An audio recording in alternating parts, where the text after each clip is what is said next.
依家嘅基督教大部分嘅教會都相信我哋會喺災前被提，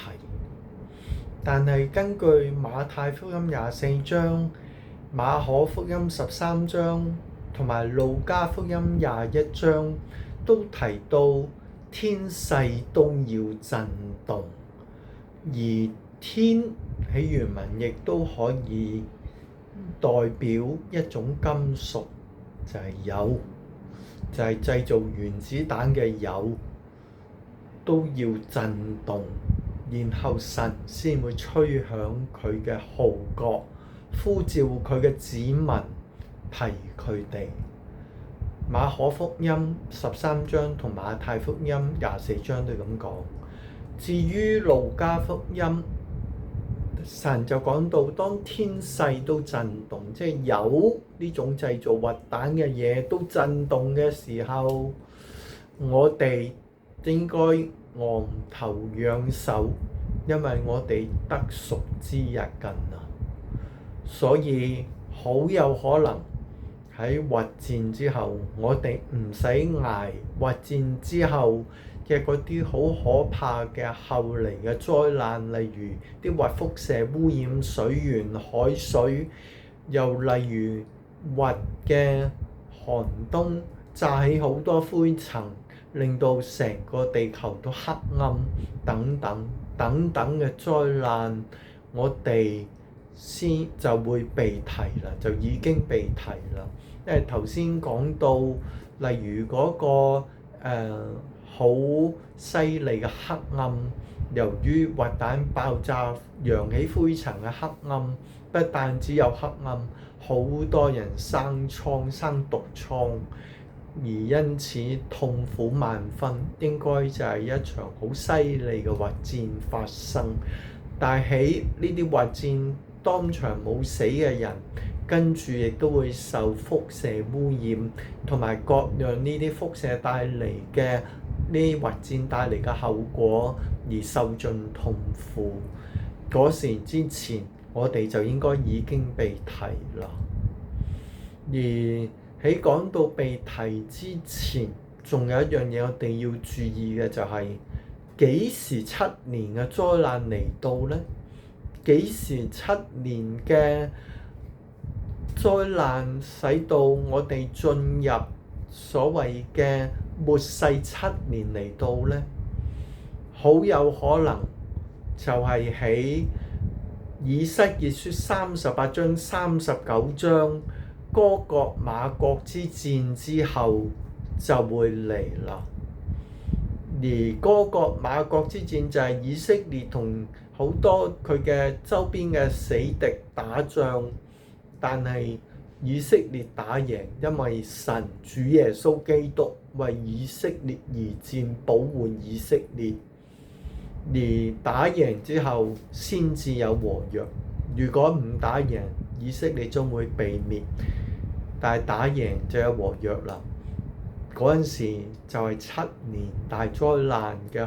7年嘅災難開始嘅好有可能嘅時候，而且有一個人物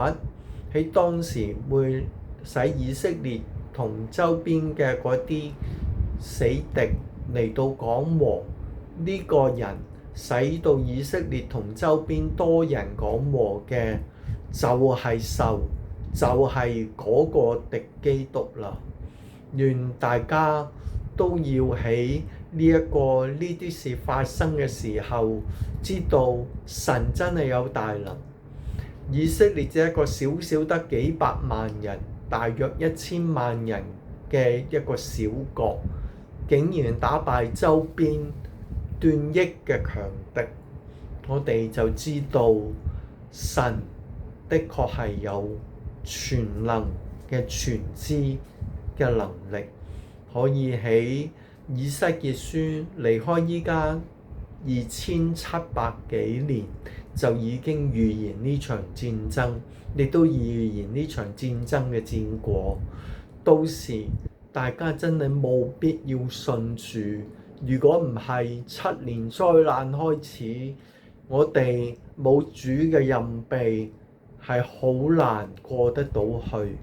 亦都冇主嘅印記，我哋唔攞到神嘅印，我哋嘅名唔喺生命冊上，我哋將要面對受極大嘅逼迫，逼我哋拜佢或者佢嘅像，同埋受嘅印記。如果唔拜佢唔拜獸嘅像，亦都唔受印記嘅人都要死。只有嗰啲肯為耶穌嘅血見證聖經同埋不怕死亡嘅人，先至可以敵得住呢個獸嘅印記嘅被逼要我哋打。但係如果我哋打咗，就可能有世上少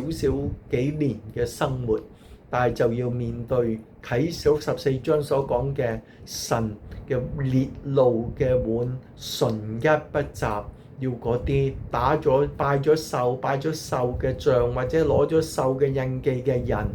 面對極大嘅審判同痛苦。唯獨嗰啲信主耶穌甘願為我哋死喺十字架上，贖我哋嘅罪，大能到能夠帶領我哋同佢一齊將來復活得享永生嘅人，先至可以避開神14章烈怒嘅碗，就係戰勝呢一個獸嘅逼迫，逼我哋攞獸印拜獸嘅像。願所有人當見到以色列打敗周邊嘅強敵嘅時候，大家快啲信主，因為真正嘅時日無多，末世最後7年嘅災難期將到。願所有人都得救，願所有我家人得救，願所有香港人得救，願所有中國同胞得救，願所有全世界嘅人得救。奉主耶穌名祈求，阿門。